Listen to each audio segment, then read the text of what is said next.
ನಮಸ್ಕಾರ ವೀಕ್ಷಕರೇ. ಪ್ರತಿ ಎಲೆಕ್ಷನ್ ಬಂದಾಗಲೂ ರಾಹುಲ್ ಗಾಂಧಿಯ ಹಿಂದೂ ವಿರೋಧಿ ಹೇಳಿಕೆಗಳು ದೊಡ್ಡ ಮಟ್ಟದಲ್ಲಿ ವಿವಾದ ಎಬ್ಬಿಸೋದು ಗೊತ್ತೇ ಇದೆ. ದೆಹಲಿ ಅಖಾಡದಲ್ಲಿ ಮತ್ತೊಮ್ಮೆ ರಾಹುಲ್ ಹಿಂದೂ ದ್ವೇಷ ಸಾಬೀತಾಗಿದೆ. ಹಿಂದೂಗಳನ್ನ ಬಿಟ್ಟು ಉಳಿದವರೆಲ್ಲರನ್ನು ನಾನು ರಕ್ಷಿಸ್ತೀನಿ ಅಂತ ರಾಹುಲ್ ಓಪನ್ ಸ್ಟೇಟ್ಮೆಂಟ್ ಕೊಟ್ಟು ಭಾರತೀಯರ ಕೆಂಗಣ್ಣಿಗೆ ಗುರಿಯಾಗಿದ್ದಾರೆ. ರಾಷ್ಟ್ರ ರಾಜಧಾನಿ ದೆಹಲಿಯಲ್ಲಿ ನಿಂತು ಖಾಸಗಿ ವಲಯದಲ್ಲೂ ಮೀಸಲಾತಿ ಕೊಡೋ ಹಿಂಟ್ ಕೊಟ್ಟಿದ್ದಾರೆ. ಇದು ನಾನಾ ರೀತಿಯಲ್ಲಿ ಚರ್ಚೆ ಆಗ್ತಾ ಇದೆ. ಇನ್ನೊಂದು ಕಡೆ ರಾಹುಲ್ ವೋಟ್ ಬ್ಯಾಂಕ್ ಸಮುದಾಯ ಈ ಬಾರಿ ಕಾಂಗ್ರೆಸ್ ಬೆನ್ನಿಗೆ ಗಟ್ಟಿಯಾಗಿ ನಿಂತಿರೋದು ಗೋಚರಿಸ್ತಾ ಇದೆ. ಆದ್ರೆ ಈ ಬಾರಿ 100ಕ್ಕೆ 100 ವೋಟ್ ಬ್ಯಾಂಕ್ ಸಮುದಾಯ ರಾಹುಲ್ ಬೆನ್ನಿಗೆ ನಿಂತಿಲ್ಲ.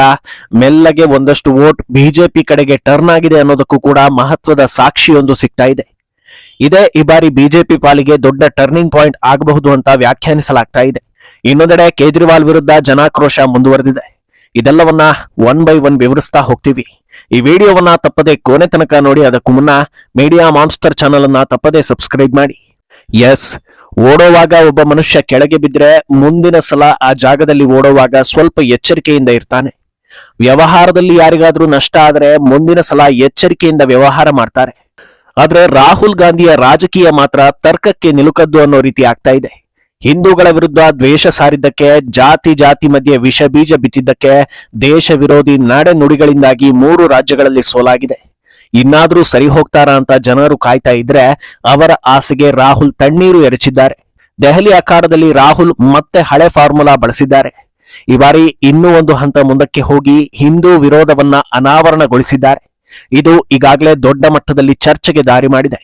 ನಾನು ಬೇಕಾದ್ರೆ ಬರೆದು ಕೊಡ್ತೀನಿ, ನಾನು ಬದುಕಿರೋ ತನಕ ಮುಸ್ಲಿಮರು, ಕ್ರಿಶ್ಚಿಯನ್ನರು, ಸಿಖ್, ದಲಿತರು ಹಾಗೂ ಆದಿವಾಸಿಗಳನ್ನ ಕಾಪಾಡ್ತೀನಿ ಅಂತ ಘಂಟಾಘೋಷವಾಗಿ ರಾಹುಲ್ ಹೇಳಿದ್ದಾರೆ. ಮತ್ತೆ ಹಿಂದೂಗಳ ಕತೆ ಏನು ಅನ್ನೋದಕ್ಕೆ ಉತ್ತರವೇ ಇಲ್ಲ. ಅಂದಹಾಗೆ ಇಲ್ಲಿ ಮಾತಾಡುವಾಗ ಮಿಸ್ ಆಗಿರ್ಬೋದೇನೋ ಅಂತ ಯೋಚಿಸುವಷ್ಟು ವಿಶಾಲ ಹೃದಯದ ಅವಶ್ಯಕತೆ ಈ ವಿಚಾರದಲ್ಲಿ ಬೇಡ ಅನ್ಸುತ್ತೆ. ಭಾರತ ಅಂತ ಬಂದಾಗ ಮೊದಲು ನೆನಪಾಗ್ಲೇಬೇಕಾಗಿರೋದು ಹಿಂದೂಗಳೇ. ಅಂಥದ್ರಲ್ಲಿ ಅವರ ಹೆಸರು ಮಿಸ್ ಆಗುತ್ತೆ ಅಂದ್ರೆ ಒಂದೇ ಹಿಂದೂಗಳ ಮೇಲೆ ವಿಪರೀತ ದ್ವೇಷ ಇರಬೇಕು, ಇಲ್ಲ ಹಿಂದೂಗಳ ಅಗತ್ಯ ಇಲ್ವೇ ಇಲ್ಲ ಅನ್ನೋ ಕ್ಲಾರಿಟಿ ಇರಬೇಕು. ಅಂದಹಾಗೆ ಇದೇ ರೀತಿಯ ನಿಲುವಿನಿಂದ 3 ರಾಜ್ಯಗಳು ಕೈತಪ್ಪಿ ಹೋಯ್ತು ಅನ್ನೋದನ್ನ ಹೇಳಿದ್ವಿ. ಆದ್ರೂ ಇದು ರಿಪೀಟ್ ಆಗುತ್ತೆ ಅಂದ್ರೆ ಹಿಂದೂಗಳ ಬುದ್ಧಿ ಒಂದೇ ರೀತಿ ಇರೋದಿಲ್ಲ. ಹಿಂದೂಗಳಲ್ಲಿ ಮರ್ಯಾದೆ ಸತ್ತವರು ಸಿಕ್ಕಾಪಟ್ಟೆ ಜನರು ಇದ್ದಾರೆ. ಕೇಳದೇ ಇದ್ರೂ ತಾವಾಗೆ ಬಂದು ವೋಟ್ ಹಾಕ್ತಾರೆ ಅನ್ನೋ ಬಲವಾದ ನಂಬಿಕೆ ರಾಹುಲ್ಗೆ ಇರಬಹುದು ಅಂತಲೂ ಚರ್ಚೆ ಆಗ್ತಾ ಇದೆ. ಇನ್ನು ಇದೇ ಪೊಲಿಟಿಕಲ್ ರ್ಯಾಲಿಯಲ್ಲಿ ಇನ್ನೊಂದು ವಿವಾದಾತ್ಮಕ ಹೇಳಿಕೆಯನ್ನ ರಾಹುಲ್ ಗಾಂಧಿ ನೀಡಿದ್ದಾರೆ. ಅದೇನಂದ್ರೆ ತಾವು ಯಾವೆಲ್ಲ ಸಮುದಾಯದ ಹಾಗೂ ಧರ್ಮಗಳನ್ನ ಓಲೈಕೆ ಮಾಡ್ತಾರೋ ಅವರ ಸಮುದಾಯದಿಂದ 500 ಕಂಪನಿಗಳು ಸೃಷ್ಟಿಯಾಗಬೇಕು ಅನ್ನೋದು. ಹಿಂದುಳಿದ ವರ್ಗದವರು, ಹಿಂದೂಯೇತರರು ಕಂಪನಿಗಳನ್ನ ತೆರೆಯಬಾರದು ಅಂತ ಯಾರು ಹೇಳೋದಿಲ್ಲ. ಭಾರತಕ್ಕಾಗಿ, ಭಾರತೀಯರ ಉದ್ಧಾರಕ್ಕಾಗಿ ಯಾರು ಸಂಸ್ಥೆಗಳನ್ನ ಓಪನ್ ಮಾಡಿದ್ರು ಅದು ಸ್ವಾಗತಾರ್ಹವೇ. ಆದ್ರೆ ರಾಹುಲ್ ಈ ಮಾತನ್ನ ಹೇಳ್ತಾ ಇರೋದು ಒಳ್ಳೆಯ ಉದ್ದೇಶದಿಂದ ಅಲ್ವೇ ಅಲ್ಲ ಅನ್ನೋದು ಭಾರತೀಯರ ಗಟ್ಟಿ ಅಭಿಪ್ರಾಯ. ಎಷ್ಟು ಚೆನ್ನಾಗಿ ಹಿಂದೂಗಳನ್ನ ದಲಿತರು, ಒಬಿಸಿಗಳು, ಆದಿವಾಸಿಗಳು ಅಂತ ಬೇರ್ಪಡಿಸ್ತಾ ಇದ್ದಾರೆ ಅನ್ನೋದನ್ನ ಜನರು ಮನಗಂಡಿದ್ದಾರೆ. ಅಂದಹಾಗೆ ಒಬ್ಬ ವ್ಯಕ್ತಿ ಒಂದು ಸಂಸ್ಥೆಯನ್ನ ಆರಂಭಿಸಬೇಕು ಅಂದ್ರೆ ಆತನಲ್ಲಿ ಛಲ ಇರಬೇಕು, ಗುರಿ ಇರಬೇಕು. ಇಲ್ಲಿ ಯಾವ ಜಾತಿ ಧರ್ಮದ ಪ್ರಶ್ನೆಯೇ ಬರೋದಿಲ್ಲ. ಇಲ್ಲೂ ಕೂಡ ಜಾತಿ ಹುಡುಕೋ ವ್ಯಕ್ತಿಗೆ ಇನ್ನೇನ್ ಹೇಳೋದಕ್ಕೆ ಸಾಧ್ಯ ಅಂತ ಚರ್ಚೆಗಳಾಗ್ತಾ ಇದೆ. ಇನ್ನು ಇಷ್ಟೆಲ್ಲ ದೂರದೃಷ್ಟಿ ಇಟ್ಕೊಂಡಿರೋ ರಾಹುಲ್ ಗಾಂಧಿಗೆ ಜನರು ಒಂದು ಸಿಂಪಲ್ ಪ್ರಶ್ನೆಯನ್ನ ಕೇಳ್ತಾ ಇದ್ದಾರೆ. ಅದೇನಂದ್ರೆ ಹಿಂದುಳಿದವರು ದೊಡ್ಡ ದೊಡ್ಡ ಹುದ್ದೆಯಲ್ಲಿ ಇರಬೇಕು ಅಂತ ಆಸೆ ಪಡೋ ನೀವು ನಿಮ್ಮ ಫ್ಯಾಮಿಲಿ ಡಾಕ್ಟರ್ ಅಂಬೇಡ್ಕರ್ಗೆ ಮಾಡಿದ್ದು ಮೋಸ ಅಲ್ವಾ? ಇವತ್ತು ಹಿಂದುಳಿದವರ ಧ್ವನಿ ಅಂತ ಬಂದಾಗ ಮೊದಲು ನೆನಪಾಗೋ ಏಕೈಕ ವ್ಯಕ್ತಿ ಡಾಕ್ಟರ್ ಅಂಬೇಡ್ಕರ್. ಅವರಿಗೆ ಭಾರತದ ಪ್ರಧಾನಿಯಾಗೋ ಎಲ್ಲಾ ಅರ್ಹತೆಯೂ ಇತ್ತು. ಅವರು ಪ್ರಧಾನಿಯಾಗಿದ್ದಿದ್ರೆ ಆ ಪ್ರಧಾನಿ ಕುರ್ಚಿಗೂ ಒಂದು ಘನತೆ ಸಿಕ್ಕಂತೆ ಆಗ್ತಾ ಇತ್ತು. ಅಂತ ನಾಯಕನನ್ನ ಚುನಾವಣೆಯಲ್ಲಿ ಸೋಲಿಸಿ ರಾಜಕೀಯದಿಂದಲೇ ಹೊರ ಹೋಗೋ ಹಾಗೆ ಮಾಡಿದ್ರಲ್ಲ, ಈಗ ವೋಟ್ಗೋಸ್ಕರ ಹಿಂದುಳಿದವರು ನೆನಪಾಗ್ತಾರಾ ಅಂತ ಪ್ರಶ್ನೆ ಮಾಡ್ತಾ ಇದ್ದಾರೆ. ಅಲ್ಲದೆ ಬರೋಬ್ಬರಿ 75 ವರ್ಷಗಳ ಕಾಲ ಅಧಿಕಾರ ಹಿಡಿದಾಗ ಎಷ್ಟು ಜನ ಹಿಂದುಳಿದ ನಾಯಕರು, ಒಬಿಸಿ, ಆದಿವಾಸಿಗಳನ್ನ ಬೆಳೆಸಿದ್ರಿ ಲೆಕ್ಕ ಕೊಡ್ತೀರಾ ಅಂತ ಕೇಳ್ತಾ ಇದ್ದಾರೆ. ಆದಿವಾಸಿ ಸಮುದಾಯದ ಮಹಿಳೆಗೆ ಇಂದು ರಾಷ್ಟ್ರಪತಿ ಸ್ಥಾನ ಕೊಟ್ಟಿದ್ದು ಮೋದಿ ಸರ್ಕಾರ. ಉನ್ನತ ಸ್ಥಾನದಲ್ಲಿರೋ ದ್ರೌಪದಿ ಮುರ್ಮು ಅವರ ಬಗ್ಗೆ ಕೀಳರಿಮೆ ಇಟ್ಕೊಂಡಿರೋ ನೀವು ಈ ಮಾತನ್ನ ಹೇಳಿದ್ರೆ ನಂಬಬೇಕಾ ಅಂತ ಪ್ರಶ್ನೆ ಮಾಡ್ತಾ ಇದ್ದಾರೆ. ಇನ್ನು ಯಥಾ ರಾಜ ತಥಾ ಪ್ರಜಾ ಅನ್ನೋ ಹಾಗೆ ಯಾರನ್ನ ಓಲೈಕೆ ಮಾಡೋದಕ್ಕೆ ರಾಹುಲ್ ಇಷ್ಟೆಲ್ಲಾ ಕಷ್ಟಪಡ್ತಾ ಇದ್ದಾರೋ ಅವರು ಈಗಾಗಲೇ ರಾಹುಲ್ ಬೆನ್ನಿಗೆ ನಿಂತಾಗಿದೆ. ತಮ್ಮ ವೋಟ್ ಬ್ಯಾಂಕ್ ಸಮುದಾಯ ಜಾಸ್ತಿ ಇದೆ ಅನ್ನೋ ಕಾರಣಕ್ಕೆ ರಾಹುಲ್ ಗಾಂಧಿ ದೆಹಲಿಯ ಸಲೀಂಪುರದಲ್ಲೇ ಚುನಾವಣಾ ಪ್ರಚಾರಕ್ಕೆ ಚಾಲನೆ ನೀಡಿದ್ರು. ಅಲ್ಲಿ ತಮ್ಮ ಸಮುದಾಯದ ಹೆಂಗಸರು, ಮಕ್ಕಳು ಸೇರಿ ಅಪಾರ ಪ್ರಮಾಣದಲ್ಲಿ ಜನರು ಜಮೆಯಾಗಿದ್ರು. ಮಾಧ್ಯಮಗಳು ಅವರನ್ನ ಮಾತನಾಡಿಸಿದಾಗ ಕುತೂಹಲಕಾರಿ ಸಂಗತಿಗಳು ಒಂದೊಂದಾಗಿ ಆಚೆ ಬರ್ತಾ ಇದೆ. ಮಹಿಳೆಯೊಬ್ಬರ ಬಳಿ ರಾಹುಲ್ ಭಾಷಣ ಕೇಳೋದಕ್ಕೆ ಬಂದಿದ್ದೀರಾ ಅಂತ ಪ್ರಶ್ನೆ ಮಾಡ್ತಾರೆ. ಅದಕ್ಕೆ ಅವರು ಇಲ್ಲ, ನಾವು ಬಂದಿರೋದೇ ರಾಹುಲ್ಗೆ ವೋಟ್ ಹಾಕೋದಕ್ಕೆ, ನಮ್ಮ ಇಡೀ ಕುಟುಂಬ ಪರಂಪರೆಯೇ ಅವರನ್ನ ಬೆಂಬಲಿಸಿಕೊಂಡು ಬಂದಿದೆ ಅಂತಾರೆ. ಯಾಕೆ ಅಂತ ಕೇಳಿದ್ದಕ್ಕೆ ರಾಹುಲ್ ಫ್ಯಾಮಿಲಿ ದೇಶಕ್ಕಾಗಿ ಪ್ರಾಣ ಬಿಟ್ಟಿದೆ, ಬೇರೆ ಯಾರಿಂದಲೂ ಇದು ಸಾಧ್ಯವಿಲ್ಲ ಅಂತ ಹೇಳ್ತಾರೆ. ಇನ್ನು ಪ್ರತಿ ಎಲೆಕ್ಷನ್ ಕೂಡ ಧರ್ಮಾಧಾರಿತ, ಜಾತಿ ಆಧಾರಿತ ಆಗ್ತಾ ಇರೋದ್ರಿಂದ ದೆಹಲಿಯಲ್ಲಿ ಕೆಲ ಮಾಧ್ಯಮಗಳು ರಾಹುಲ್ ವೋಟ್ ಬ್ಯಾಂಕ್ ಸಮುದಾಯವನ್ನ ಮಾತನಾಡಿಸಿದ್ದಾರೆ. ಆದ್ರೆ ಈ ವೇಳೆ ಎಣಿಕೆಗೂ ಮೀರಿದ ಅಚ್ಚರಿಯ ಮಾಹಿತಿಗಳು ರಿವೀಲ್ ಆಗ್ತಾ ಹೋಗಿದೆ. ಬುರ್ಕಾ ಹಾಕಿದ ಮಹಿಳೆಯೊಬ್ಬರಿಗೆ ಪತ್ರಕರ್ತ ಈ ಬಾರಿ ಯಾರಿಗೆ ವೋಟ್ ಹಾಕ್ತೀರಾ ಅನ್ನೋ ಪ್ರಶ್ನೆ ಕೇಳ್ತಾರೆ.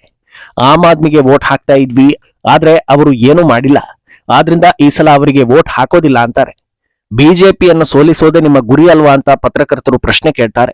ಅದಕ್ಕೆ ಉತ್ತರಿಸುವ ಆ ಮಹಿಳೆ, ಖಂಡಿತ ಹಾಗೇನೂ ಇಲ್ಲ, ಎಲ್ಲಾ ಸಮಯದಲ್ಲೂ ಬಿಜೆಪಿ ವಿರುದ್ಧ ವಿಷ ಕಾರೋದು ತಪ್ಪು, ಅವರು ಎಲ್ಲಾ ಸಮುದಾಯಗಳಿಗೆ ಕೆಲಸ ಮಾಡಿದ್ದಾರೆ ಅಂತ ಹೇಳ್ತಾ ಇದ್ದಾರೆ. ಬಿಜೆಪಿ ಎಲ್ಲಾ ಹಿಂದೂಗಳಿಗೂ ಮುಸ್ಲಿಮರಿಗೂ ಕೆಲಸ ಮಾಡಿದೆ, ಆದ್ರೆ ಕೇಜ್ರಿವಾಲ್ ಏನ್ ಮಾಡಿದ್ದಾನೆ ಅಂತ ಪ್ರಶ್ನೆ ಹಾಕ್ತಾ ಇದ್ದಾರೆ. ಇದು ಬಿಜೆಪಿಗೆ ದೊಡ್ಡ ಬೂಸ್ಟ್ ಕೊಡೋ ಸಾಧ್ಯತೆ ಇದೆ ಅಂತ ಲೆಕ್ಕ ಹಾಕಲಾಗ್ತಾ ಇದೆ. ಇನ್ನು ಕಳೆದ 2 ಸಲವೂ ಉಚಿತ ಹಾಗೂ ನಾಟಕ ಆಡಿ ಕೇಜ್ರಿವಾಲ್ ಅಧಿಕಾರಕ್ಕೆ ಬಂದಿದ್ದು ಅನ್ನೋದು ದೊಡ್ಡ ಮಟ್ಟದಲ್ಲೇ ಜನರು ಒಪ್ಪಿಕೊಳ್ಳೋ ಮಾತು. ಹಗರಣ ಮಾಡಿ ಜೈಲಿಗೆ ಹೋಗಿ ಬಂದರೂ ಸಮೀಕ್ಷೆಗಳು ಆಮ್ ಆದ್ಮಿ ಗೆಲ್ಲಲಿದೆ ಅನ್ನೋದನ್ನೇ ಹೇಳ್ತಾ ಇವೆ. ಆದ್ರೆ ದೆಹಲಿಯ ಗಲ್ಲಿ ಗಲ್ಲಿಗಳಲ್ಲಿ ಯಾವ ರೀತಿ ವಾತಾವರಣ ಇದೆ ಅಂತ ಹುಡುಕ್ತಾ ಹೋದ್ರೆ ಕೇಜ್ರಿವಾಲ್ಗೆ ಹೀನಾಯ ಸೋಲಾದ್ರೂ ಅಚ್ಚರಿ ಇಲ್ಲ ಅನ್ನೋದು ಕಾಣಿಸ್ತಾ ಇದೆ. ನಿನ್ನೆಯಷ್ಟೇ ಮಹಿಳೆಯೊಬ್ಬರು ಕೇಜ್ರಿವಾಲ್ಗೆ ನೇರವಾಗಿ ನೀವೇನು ಕೆಲಸ ಮಾಡಿಲ್ಲ ಅಂತ ಹೇಳಿದ್ರು. ಈಗ ವೋಟ್ ಕೇಳೋದಕ್ಕೆ ಕಾಲೋನಿಯೊಂದಕ್ಕೆ ಬಂದಿದ್ದ ಆಮ್ ಆದ್ಮಿ ಕಾರ್ಯಕರ್ತರು ಹಾಗೂ ನಾಯಕರಿಗೆ ಮಹಿಳೆಯೊಬ್ಬರು ಚೆನ್ನಾಗಿ ಕ್ಲಾಸ್ ತೆಗೆದುಕೊಂಡಿದ್ದಾರೆ. ಸಾಕ್ಷಿ ಸಮೇತ ರಿಯಾಲಿಟಿಯನ್ನ ಬಿಚ್ಚಿಟ್ಟಿದ್ದಾರೆ. ಆಪ್ ನಾಯಕರಿಗೆ ಗದರಿಸೋ ಆ ಮಹಿಳೆ, ಎಲೆಕ್ಷನ್ ಟೈಮ್ ಬಂದಾಗ ಬರ್ತೀರಾ, ಆದ್ರೆ ಯಾವ ಕೆಲಸವೂ ನಿಮ್ಮಿಂದ ಆಗಿಲ್ಲ. ಎಂಎಲ್ಎ ಮಾಡಬೇಕಾಗಿರೋ ಕೆಲಸಗಳನ್ನ ಬಿಜೆಪಿ ಎಂಪಿ ಮಾಡಿದ್ದಾರೆ. ನಮಗೆ ಕರೆಂಟ್ ಹಾಕಿಸಿಕೊಟ್ಟಿದ್ದು ಮೀನಾಕ್ಷಿ ಲೇಖಿ, ನಮ್ಮ ಎಲ್ಲಾ ಸಮಸ್ಯೆಗಳಿಗೆ ಸ್ಪಂದಿಸಿದ್ದು ಪರವೇಶ್ ವರ್ಮಾ, ಸಮಸ್ಯೆ ಹೇಳಿಕೊಂಡ ಕೆಲವೇ ಗಂಟೆಗಳಲ್ಲಿ ನಮಗೆ ಬಗೆಹರಿಸಿದ್ದು ಬಿಜೆಪಿ ನಾಯಕರು. ಈಗ ಬಂದು ಡ್ರಾಮಾ ಆಡಬೇಡಿ ಅಂತ ಖಡಕ್ ಆಗಿ ಹೇಳಿದ್ದಾರೆ. ಇದಕ್ಕೆ ಉತ್ತರಿಸಲಾಗದೆ ಆಪ್ ನಾಯಕರು ಅಲ್ಲಿಂದ ಕಾಲ್ಕಿತ್ತಿದ್ದಾರೆ. ಇನ್ನೊಂದೆಡೆ ಸಾರ್ವಜನಿಕ ಸ್ಥಳಗಳಲ್ಲಿ ಕೇಜ್ರಿವಾಲ್ ಬಗ್ಗೆ ಅಭಿಪ್ರಾಯ ಕೇಳಿದ್ದೆ ತಡ ವೃದ್ಧರೆಲ್ಲ ಬಾಯಿಗೆ ಬಂದ ಹಾಗೆ ಬೈದಾಡಿದ್ದಾರೆ. ದೆಹಲಿ ಸ್ಕೂಲ್ ಮಾಡೆಲ್ ಅಂತ ಕೊಚ್ಚಿಕೊಳ್ಳೋ ಕೇಜ್ರಿವಾಲ್ ರಿಯಾಲಿಟಿಯನ್ನ ಬಿಚ್ಚಿಟ್ಟಿದ್ದಾರೆ.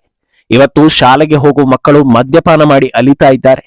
ಅವರ ಕೈಗೆ ಮದ್ಯ ಸಿಗೋದಕ್ಕೆ ಕಾರಣವೇ ಕೇಜ್ರಿವಾಲ್. ಶಾಲೆ ಕಾಲೇಜುಗಳ ಮುಂದೆ ಮದ್ಯದ ಅಂಗಡಿ ಅನುಮತಿ ಕೊಟ್ಟಿದ್ರಿಂದಲೇ ಮಕ್ಕಳೆಲ್ಲ ಹಾಳಾಗಿ ಹೋಗ್ತಾ ಇದ್ದಾರೆ. ಇಂಥ ವ್ಯಕ್ತಿಗೆ ವೋಟ್ ಹಾಕೋದೇ ಇಲ್ಲ ಅಂತ ಆಕ್ರೋಶ ಹೊರಹಾಕಿದ್ದಾರೆ. ಒಟ್ನಲ್ಲಿ ರಾಹುಲ್ ಓಲೈಕೆ ಮುಖಾಂತರ ವೋಟ್ ಗೆಲ್ಲೋದಕ್ಕೆ ನೋಡ್ತಾ ಇದ್ರೆ ಕೇಜ್ರಿವಾಲ್ ಓಲೈಕೆ ಮಾಡಿದ್ರು, ಫ್ರೀ ಕೊಟ್ರು ಬೇಡವೇ ಬೇಡ ಅಂತಿದ್ದಾರೆ. ಈ ಗ್ಯಾಪ್ನಲ್ಲಿ ವೋಟ್ ಸ್ಪ್ಲಿಟ್ ಆಗೋದರ ಸಿಗ್ನಲ್ ಕೂಡ ಸಿಗ್ತಾ ಇದೆ. ಅಂತಿಮವಾಗಿ ಏನಾಗಲಿದೆ ಅನ್ನೋದು ಸದ್ಯಕ್ಕೆ ಕುತೂಹಲದ ಪ್ರಶ್ನೆ. ಈ ಬಗ್ಗೆ ನಿಮ್ಮ ಅಭಿಪ್ರಾಯವನ್ನ ತಪ್ಪದೆ ಕಾಮೆಂಟ್ ಮೂಲಕ ತಿಳಿಸಿ.